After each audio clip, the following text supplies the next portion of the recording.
কত আইটেমের তরকারি দেখুন। এটা হচ্ছে আপনার কদু আর চিংড়ি মাছ। দেখুন আমাদের পুকুরের চিংড়ি মাছ, আর বাজার থেকে কদু কিনে আনছিলাম 40 টাকা করে কেজি। আর এটা হচ্ছে পুঁই শাক আর চিংড়ি মাছ। চিংড়ি মাছ কিন্তু শ্বশুর বাড়ি থেকে পাঠিয়েছে। হ্যাঁ দেখুন, চিংড়ি মাছ না, সরি, পুঁই শাক শ্বশুর বাড়ি থেকে পাঠিয়েছে, ভুল হয়ে গেছে। এই মাছটাও কিন্তু শ্বশুর বাড়ি থেকে পাঠিয়েছে। দেখুন এটা হচ্ছে পুঁটি মাছ। পুঁটি মাছ আর কি মাছ,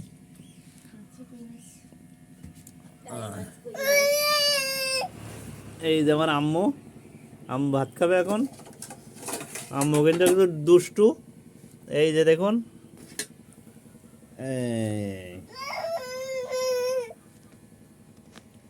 মজা করে খাবো কিন্তু এখন তরকারিগুলো দেখেই বোঝা যাচ্ছে কিন্তু সেই স্বাদ হবে। এই দেখুন, এই দেখুন।